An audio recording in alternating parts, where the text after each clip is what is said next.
நண்பர்கள் அனைவருக்கும் நல்வணக்கம்ங்க. நீங்கள் இந்த பதிவில் பார்க்கறது 2 பல்லான காராம்பசு கிடாரி மற்றும் அதனுடைய காராங்காலை கன்றுடனுங்க. மாடு கன்று இரண்டுமே சுழி சுத்தம்ங்க. இந்த காராம்பசு கிடாரி பொறுத்த வரைக்கும் வந்து பார்த்திங்கன்னா எந்த விதமான வெள்ளை புள்ளியோ வெள்ளை முடியோ அல்லது வெள்ளை மறையோ எதுவும் கிடையாதுங்க. நல்ல தெளிவாக சுத்தமாக இருக்கக்கூடிய காராம்பசு கிடாரி மற்றும் இதனுடைய காராங்காலை கன்று வந்து பார்த்திங்கன்னா நல்ல ஒரு ஜெட் பிளாக் கலரில் நல்ல ஒரு திமிழேற்றமான கன்றாக வந்து சேருங்கிறதுல எந்த விதமான டவுட்டுமே கிடையாதுங்க. பொதுவாகவே இந்த காராம்பசுக்களுக்கு என்ன ஸ்பெஷல்னு கேட்டிங்கன்னா மற்ற மாடுகளை கம்பேர் பண்ணுறப்போ இதனுடைய பாலில் வந்து விட்டமின் டி ஊட்டச்சத்து அதிகமாக இருக்குது அப்படின்னு மெடிக்கலி ப்ரூவ் பண்ணியிருக்காங்க.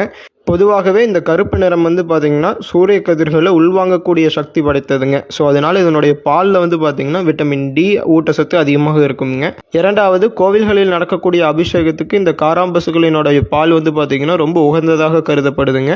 மூன்றாவது, பொதுவாகவே இந்த காராம்பசுக்கள் இருக்கின்ற இடம் வந்து பார்த்திங்கன்னா ரொம்ப ஒரு பாசிட்டிவ் எனர்ஜியோட ஒரு பாசிட்டிவ் வைப்போடு இருக்குங்கிறது வந்து நிறைய நண்பர்கள் சொல்கிறாங்க.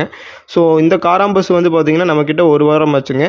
நம்ம வந்து தலையீத்து கிடாரி ஸோ கறவைக்கு நல்லா பழக்கிட்டு அதுக்கப்புறம் பதிவு போடலாம் அப்படின்னு வைத்திருந்தோம்ங்க. இப்போ வந்து பார்த்தீங்கன்னா ஒரு ஈத்து மாடு, ஒரு 3ஆம் ஈத்து 4ஆம் ஈத்து மாடு எந்த அளவுக்கு கறவைக்கு சாதுவாக இருக்குமோ அதே அளவுக்கு சாதுவாக இருக்கக்கூடிய ஒரு காராம்பசு கிடாரிங்க. அதாவது இந்த காராம்பசு கிடாரியோட கறவைத்திறன் வந்து பார்த்தீங்கன்னா கன்றுக்கு போக நேரம் 1.5 லிட்டர், ஒரு நாளைக்கு 3 லிட்டர் பால் கறக்கலாமுங்க. நல்ல தெளிவுபடுத்தி வாங்கிக்கலாம். நன்றி, வணக்கம்.